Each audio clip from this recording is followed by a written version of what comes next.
So I thought, what better way to release it than have some of them join me on stage. You all know Gina Wilson. If not, you really should. Gina is amazing. You're going to hear Gina with me. You're going to hear Gina later in the night with a band named Ashes too. She's in for a treat. And King Locust.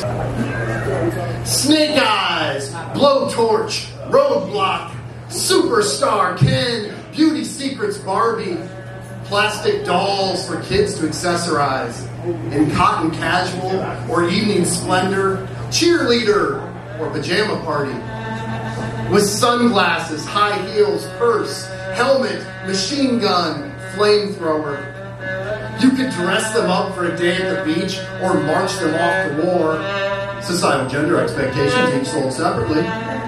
Because dream houses and battlegrounds are not chosen, but assigned to save little girls from the horrors of a plastic battlefield. And feminism. To save little boys from the horrors of the kitchen. And nonviolent conflict resolution. Because you have to fight but never cook to save the day. The difference between Barbies and G.I. Joes was simply which accessories we put in their hands. A boy could play with dolls, we were told. But only if we didn't find them beautiful. Only if we pulled the trigger and used them to kill. You couldn't put Ken in khaki shorts and a Hawaiian shirt and have him go on vacation or spend time with his kids. But if you accessorize Ken in a green shirt and a backwards cap, an itchy trigger finger and an AR-15, give him a catchy name like Camouflage Ken or Killer Kyle, as he rides his Barbie beach cruiser across state lines to kill a couple people. You finally have a toy deemed fit for a boy.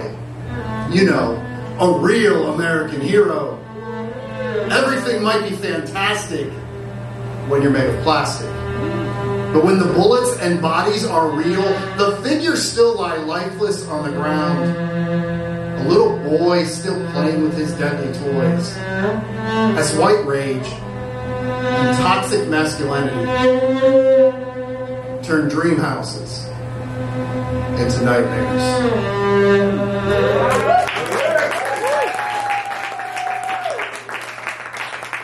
Thank you so much. So I'm going to tell you a story about that one. I performed with Zach and Gretchen Plus a concert here at Rialto on the stage. I believe it was last summer, but time all blends together, whenever that was. And we came off, and my friend Jason Chamberlain was sitting right about where you're at right now.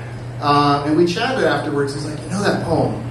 It's like, I've got this piece I just wrote. Now, Jason is into heavy metal. That's what Jason plays. That's what Jason writes. I am not into heavy metal. No offense anywhere in between, but it's just not my thing. I've never been into it. And Jason's like, I don't think poetry has ever been combined with heavy metal. And I think what you wrote there, what you just performed, I think would work really well with the song. Are you up for letting me try it out and see how it works? And I'm like, yeah, I mean, I love collaboration. Even if it came back and I didn't dig it, but somebody else might, and that would be pretty cool too. So I said, yes, fire away. And I went over and recorded at Jason's place. And when Jason put the piece out, it was amazing.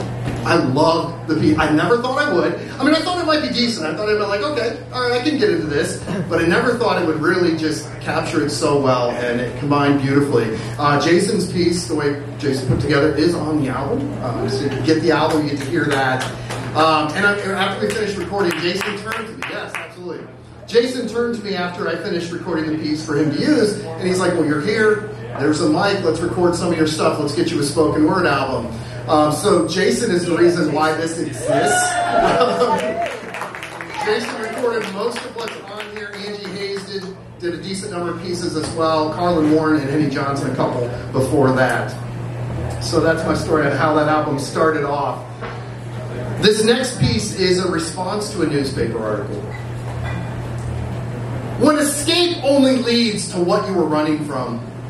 The headline reads, the internet is freaking out about a dead cow in a supermarket. And to be fair, the cow's entrance to the meat aisle was astonishingly unique. For the simple reason that he, unlike the endless procession of others, entered alive. He wasn't meant to walk into the store on his own. The plans for his death were well underway. Like so many beside him and countless before him, he was packed tightly into a truck. An involuntary passenger with a one-way ticket to a dismal destination, the house of slaughter. But an overturned truck offered the chance for escape, and off he ran as fast as his hooves would allow, until the strange open doors beckoned him, a respite perhaps from the horrors both behind and ahead. But his supposed sanctuary was already filled with the bodies of his bovine brethren, dismantled and displayed in coolers kept frozen to impede their decay.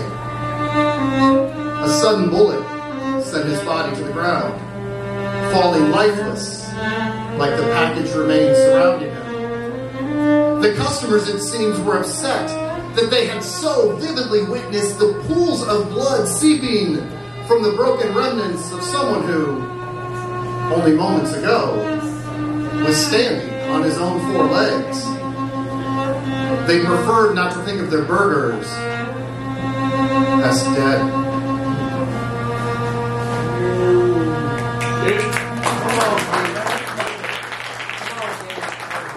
Thank you. Appreciate that. This next piece was written, there were days in between when we watched a police officer kill George Floyd and when he was arrested. Like days. Now, George Floyd had minutes between when he supposedly presented a forged $20 bill and he was on the ground and his life was ended. He had minutes.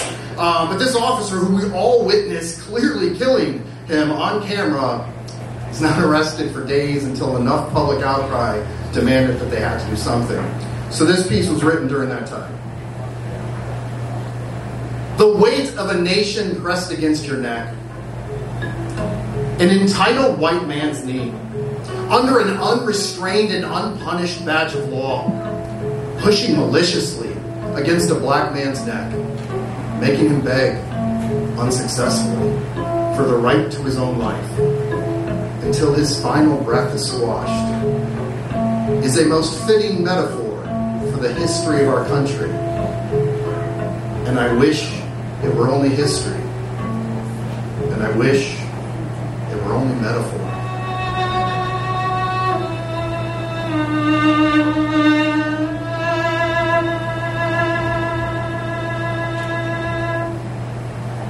Yeah. These last two and the next two coming up, Gina plays with me on the album. Gina's on 4 of them on the album. As well as Andrew Hayes' project is on there, so even more than that, Gina's on this album. This next one, there are things as a parent that you didn't expect, that weren't in the handbook.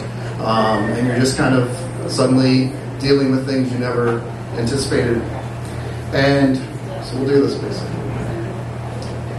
Failed sales pitch. The best knife on the market, 8 inches of blade that can effortlessly slice a tomato, or an asphalt shingle, or a vein. It is the knife you'll think of every time you leave them alone. Every time you leave for work, hoping their depression, their misery will hold out until you return. It's the knife you'll hide, hoping they won't find it. Hoping they won't think of all the other alternatives impossible to hide.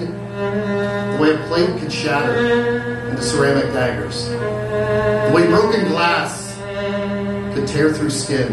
The way a tool for carpentry could quickly become a tool for self-destruction. But your mind always returns to the knife.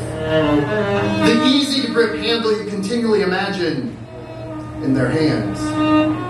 The corrosion-resistant stainless steel you continually imagine stained. You can have the blade sharpened for free in case the wounds weren't yet deep enough. The forever guarantee is for your knife, not your child. Oh my goodness. Yeah.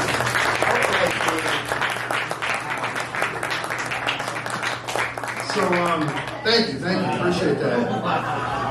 Thank you. Okay. Okay, my boy. So, I go under Angry Cow Poetry, AngryCowPoetry.com, Angry Cow Poetry on most platforms, TikTok, Instagram, Facebook, things like that. And, you know, sometimes you get people to reach out and message you and like, hey, man, what about this? So this next piece is a response to a rancher who posted under one of my videos. When you kill cows, yet are offended to be perceived as a killer. To the rancher who tagged me in his video asking if his cows looked unhappy, I responded, show me a video of their slaughter and we'll see. Footage never arriving. An abusive boyfriend can always find a photo of her smile. Can always find the moments when she doesn't see the danger in his eyes, the times when his touch was gentle, the calms before the storm. The image conveniently framed to crop out the terror.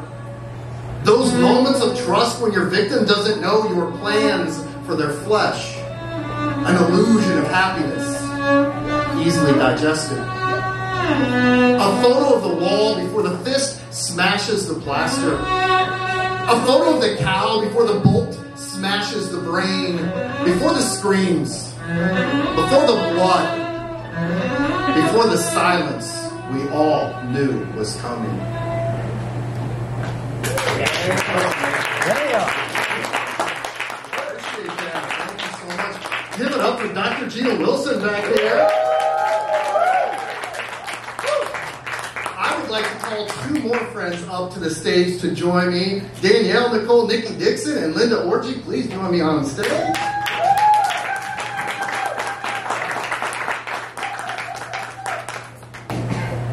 There is blood on the street. Blood now smeared on jogging shoes. And a $20 bill. There is blood on the street. And it coats toy guns and Walmart purchases and legal gun permits. There is blood on the street. And it seeps over all 5 flavors of Skittles. There is blood on the street where paid executioners awaiting the next neck sharpen the blades of their guillotine.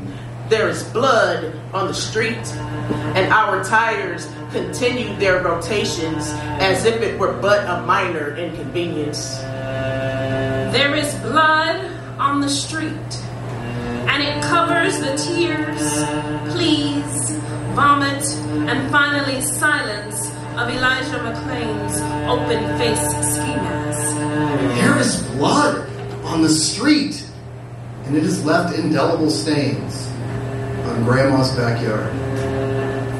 There is blood on the street, collecting until it flows like a river so deep that many are sucked under its current, gasping for a final breath. There is blood on the street. The rapids crashing through windows and doors of presumed safety.